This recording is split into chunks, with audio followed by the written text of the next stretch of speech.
안녕하십니까. 우인사주명리의 우인 김재영입니다. 지난 시간에는 우리가 그 십성의 분류에 대해서 알아봤죠. 비견겁재, 식신상관, 정관, 경관, 정관, 편관, 그 다음에 정제편재, 정인편인, 이렇게 십성에 대해서 우리가 알아봤는데요. 오늘 이 시간부터는 그 십성을 하나씩 우리가 그 강론으로 들어가서 분석을 해보는 시간을 갖도록 하겠습니다. 먼저 이 비견이라고 그러면은 우리가 견줄비자에다가 어깨견자죠. 우리가 어깨를 나란히 한다. 남하고 우리가 똑같은 선상에서 같이 경쟁하고 같이 도움받고 같이 생활하고 한다는 뜻이죠. 그래서 이런 비견이 강한 사람들은 어딜 가도 기죽고 못 산다 하는 정도로 자기 애가 강합니다. 그 다음에 자기 주장도 강하고요. 협동심도 강합니다. 특히나 월지가 비견인 사람은 경쟁심도 강하고 남한테서 절대 밀리지 않은 강인한 어떤 그런 그 힘을 가지고 있습니다. 또한 이 비견은 나중에 배울 겁재하고 달라서 좀 평등해요. 겁재는 욕심인데, 겁재는 무슨 재물을 나눌 때도 내가 좀 더 갖고 싶은데, 이 비견이 있는 사람들은 똑같이 나눈다. 상당히 좀 합리적이고 사람이 그 큰 욕심보다는 좀 뭐라 그럴까, 그 평등하고 그 다음에 공정하다는 뜻이죠. 반면에 그 나중에 배울 겁재는 욕심이 많아서 내가 하나라도 더 가지려고 그러고, 겁재가 있는 사람하고 동업을 하면은 나중에 그 뭐 배분, 뭐 재산 배분이라든지 기타 사업 이득 배분했을 때 반드시 그 폐단이 나는 거죠. 그에 비해서 비견이 있으면은 우리가 똑같이 벌었으니까 똑같이 나누자 하는 그런 공정한 평등 사상은 가지고 있다, 이렇게 말씀드리고 싶습니다. 이 비견은 우리가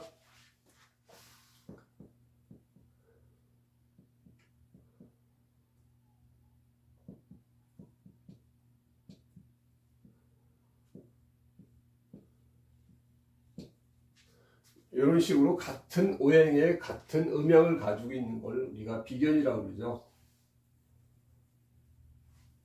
나하고 똑같은 오행과 음양이 같은 그러한 기운이 있는 이러한 사주들이 비견이 있는 사주다, 이렇게 말씀드리고 싶습니다. 그렇게 하고 요게 내 뿌리가 되어주는 그런 역할도 하고요. 그러면은 그 비견은 사주 내에서 항상 좋은 역할만 하느냐, 항상 나쁜 역할만 하느냐, 그건 아니죠. 그 사주에 따라서 그 역할이 좋은 역할을 할 때도 있고 나쁜 역할을 할 때도 있습니다. 어떤 때 그런 역할을 하는지 하나씩 살펴보도록 하겠습니다.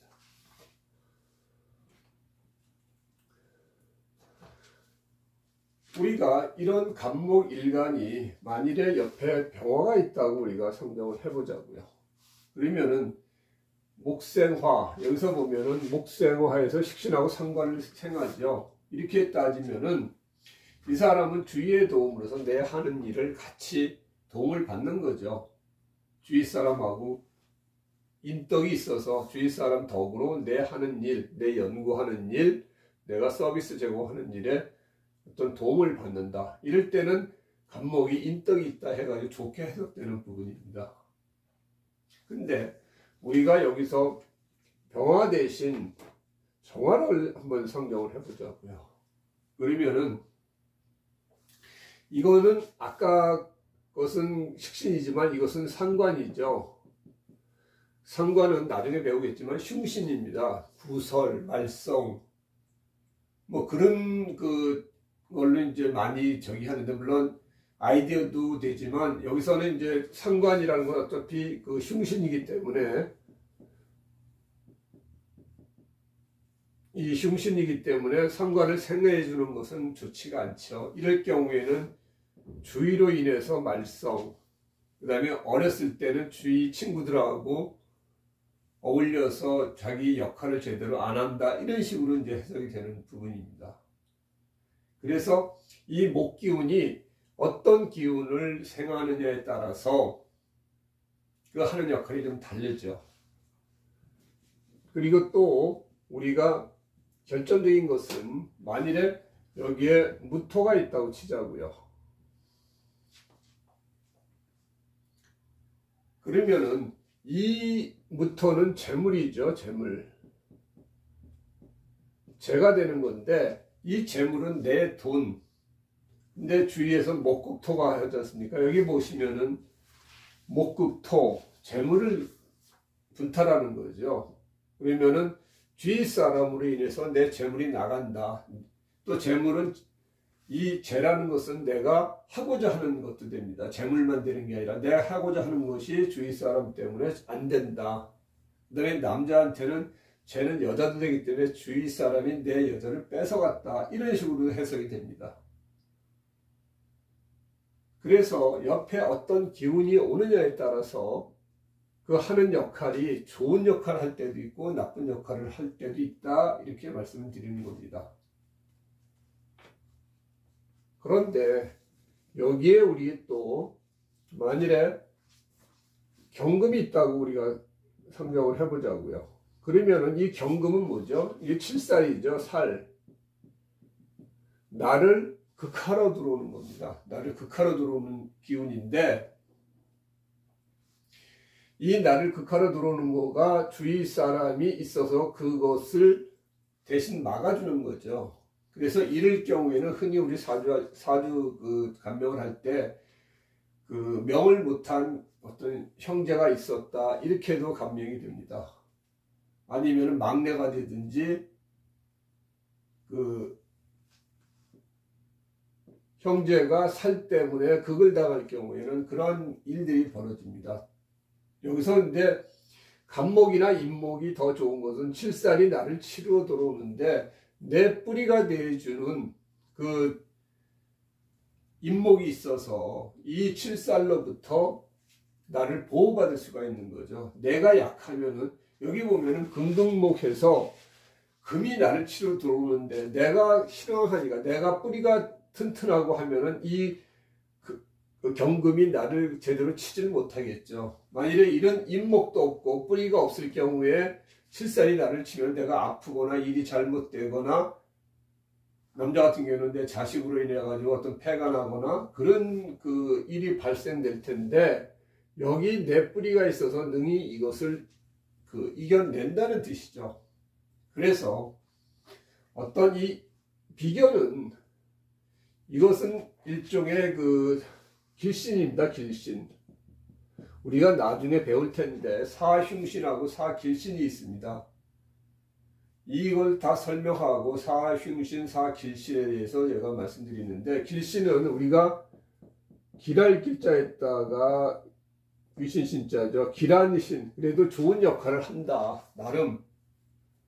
그러나 반드시 모든 경우에서 좋은 역할을 하는 건 아니다. 이걸 말씀드리겠습니다.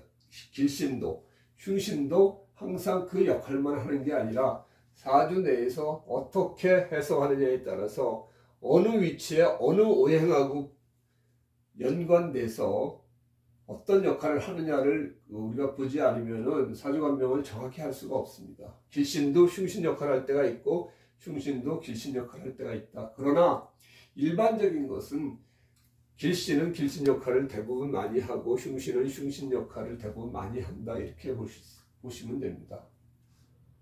그래서 일단 비견은 주위에 인덕이 있고 주위에 친구들이 있고 주위에 나를 도와주는 사람이 많이 있다. 이런 식으로 해석하는 경우가 많이 있다는 얘기입니다. 그래서 사회성이 좋고 사회적으로 어차피 사회라는 게 더불어 사는 사회니까 이러한 비견이 없는 사람은 혼자 자기가 묵묵히 혼자 개척해 나가는 게 많고 주위의 도움을 받지 못할 때가 많다. 이렇게 해석되는 경우가 많습니다.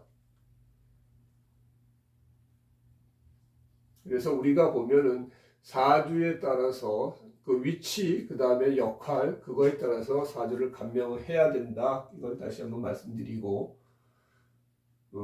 다음 시간에는 그 비견하고 같은 오행이지만 음양이 다른 겁재랑 그거보다 더 어떤 재물의 어떤 겁탈하는 그 강도가 더 센 양인겁재에 대해서 설명을 해 드리도록 하겠습니다. 비견은 오늘 여기까지 말씀드리겠습니다. 고맙습니다.